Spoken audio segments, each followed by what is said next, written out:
Alors, bienvenue, on va faire aujourd'hui ton orientation globale. Dans le fond, le but, c'est que tu aies une idée un petit peu de c'est qui Millident, qu'est-ce qu'on fait ici, juste pour t'aider à améliorer un peu ta compréhension, parce que je peux comprendre qu'un laboratoire dentaire, c'est pas tout le monde qui connaît ça.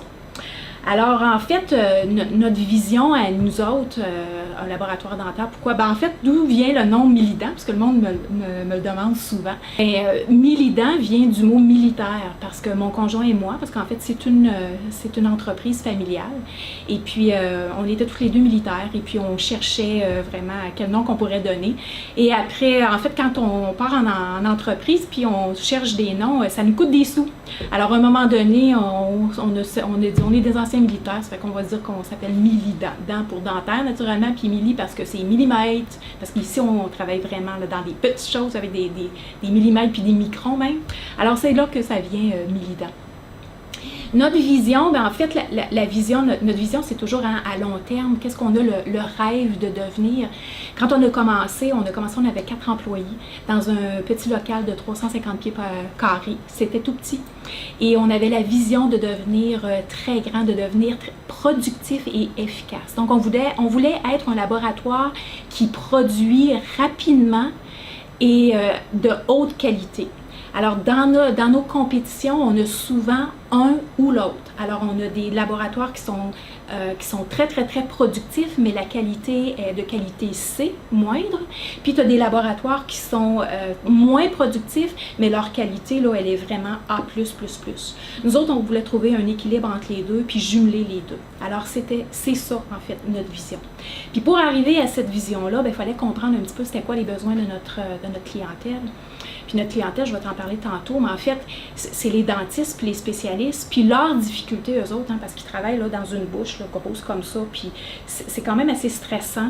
C'est parce que le patient, on n'aime pas ça aller chez le dentiste, puis il faut qu'il travaille dans le fond de la bouche à l'occasion, puis là, prendre des empreintes, puis là, tu as la langue qui est là, puis tu as la salive qui est là, puis tout ça. C'est pas facile.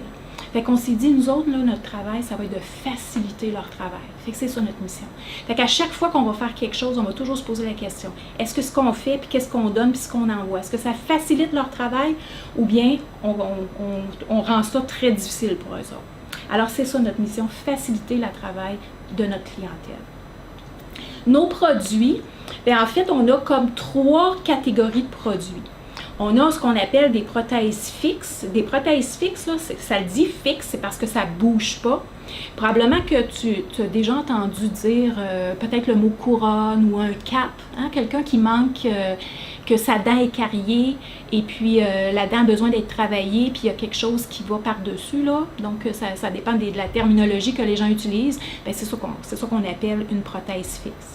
La prothèse amovible, sûrement tu as déjà entendu ça aussi, c'est les communément appelés dentiers. Hein? Ce que la personne qui n'a plus de dents en bouche ou la personne qui lui manque des dents, puis apporte un appareil partiel, on va dire un appareil amovible partiel, ou est-ce qu'elle va enlever le soir, là, donc on appelle ça des appareils, des produits amovibles.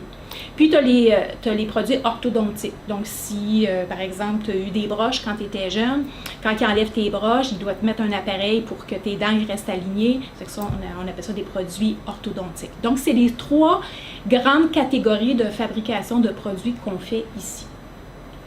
Notre clientèle, comme je t'ai dit tantôt, c'est pas monsieur tout le monde qui vient cogner à notre porte et nous dit « Hey, tu voudrais-tu faire une couronne pour moi? Tu voudrais-tu faire un appareil? » On va vraiment chercher nos prescriptions et nos cas de laboratoire chez un spécialiste, un dentiste ou un orthodontiste. Donc, c'est vraiment des professionnels.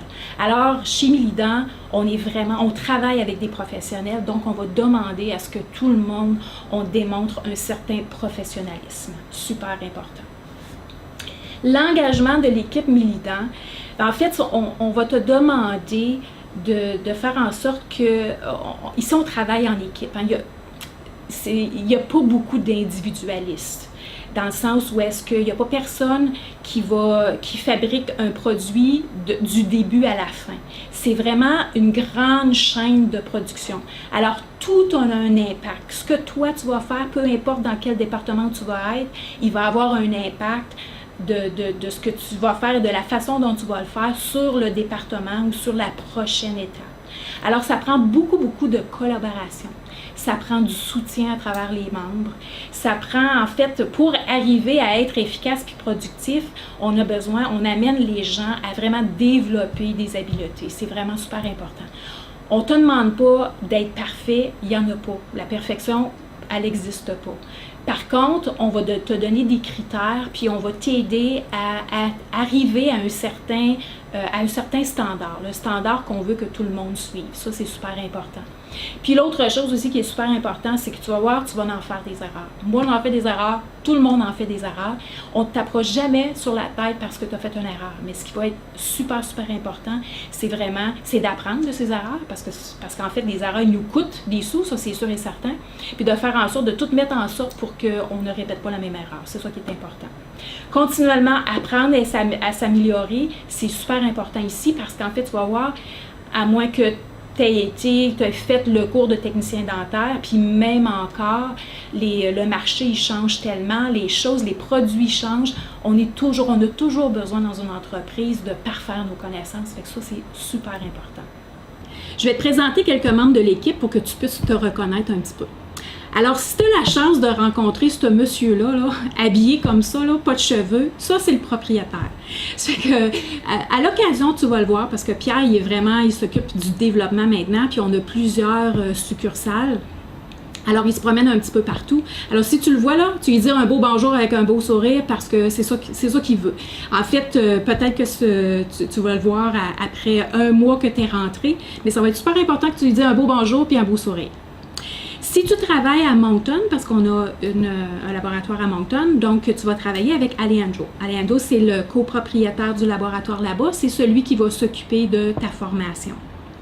Si tu travailles à Montréal, parce qu'on a une succursale à Montréal aussi, tu vas rencontrer Eric. Eric, c'est le copropriétaire aussi à Montréal. C'est celui qui va s'occuper aussi de ton orientation et ta formation à Montréal.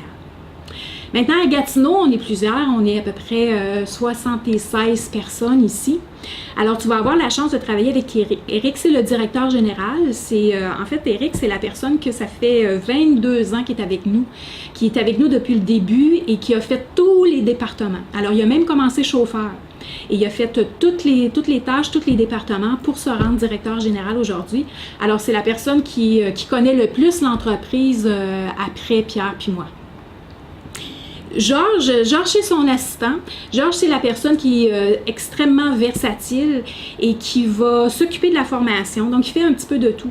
Il va s'occuper de la gestion du laboratoire, il va s'occuper de la formation. Puis aussi, si tu as des problématiques ou tu as des commentaires ou tu as quelque chose qui t'inquiète ou peu importe, tu vas pouvoir en parler à Georges. Georges, il est super bon avec les ressources humaines. Il va vraiment t'écouter en profondeur puis il va trouver la réponse pour toi. En administration, donc je suis en train de te présenter les superviseurs. Tu vas remarquer que les gens superviseurs sont habillés en noir. Alors, c'est Miranda. Miranda, elle aussi, ça fait longtemps qu'elle est avec nous. Et Miranda, elle connaît tout sur comment notre système de gestion de cas de laboratoire fonctionne.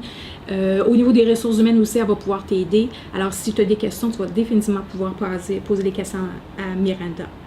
Hendrik, c'est notre technicien, notre céramiste, c'est le cerveau de créativité au niveau de nos couronnes épons, de nos prothèses fixes.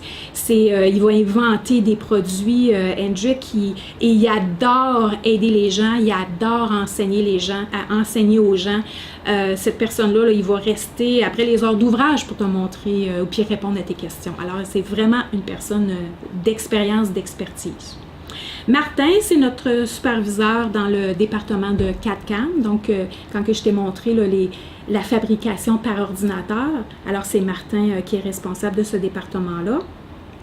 Jean-François, il est responsable du département de préparation des modèles. Alors, tu vas travailler avec lui. Si tu travailles dans ce département-là pour débuter, c'est avec Jean-François que tu vas travailler.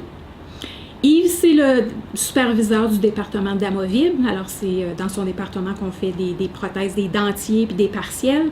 Et puis, Yves, ça fait aussi plus que 23 ans qu'il est avec nous.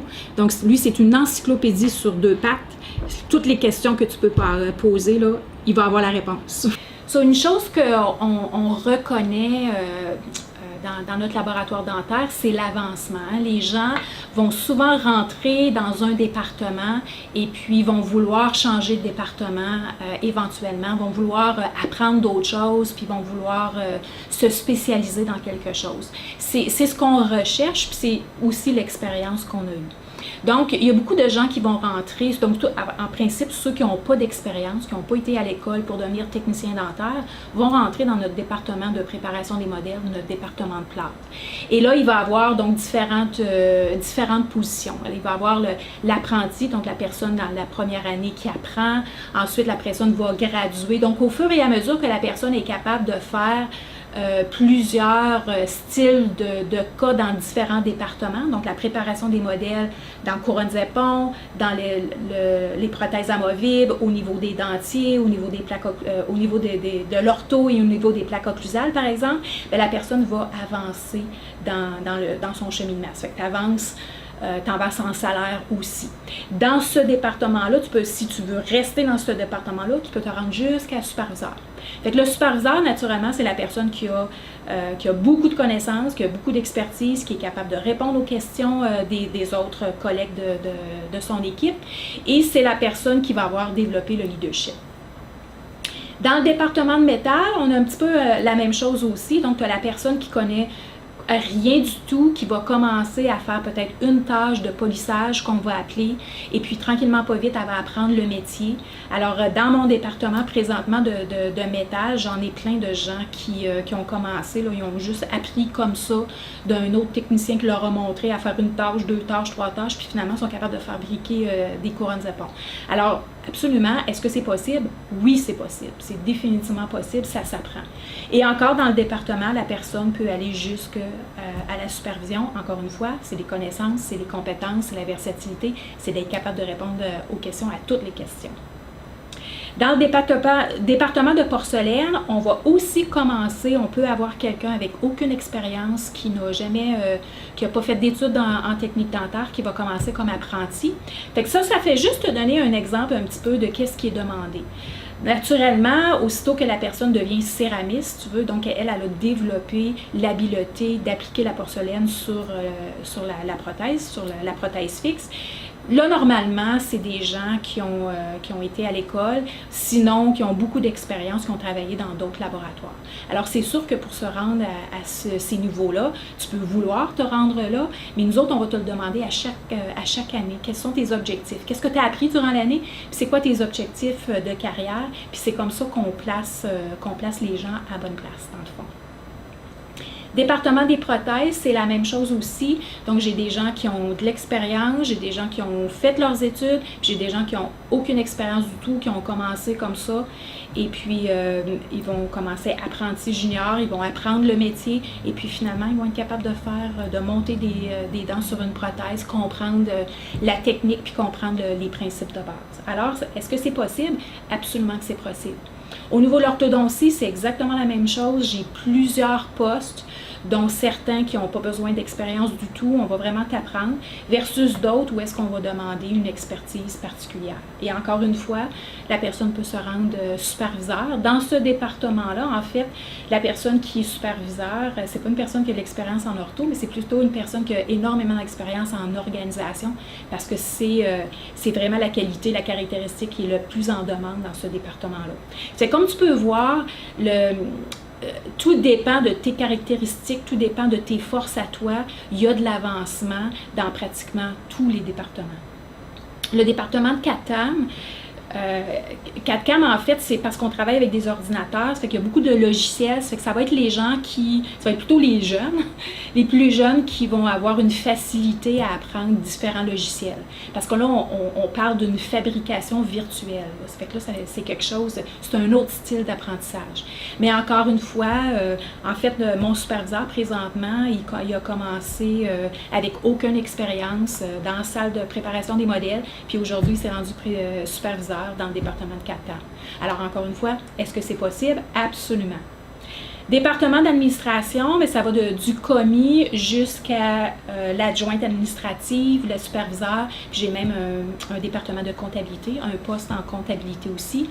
C'est la même chose, donc plus que la personne développe de la versatilité, de la compréhension, Ça va partir de juste l'enregistrement de cas jusqu'à la gestion des cas. Alors encore une fois, il y a de l'avancement au niveau administratif.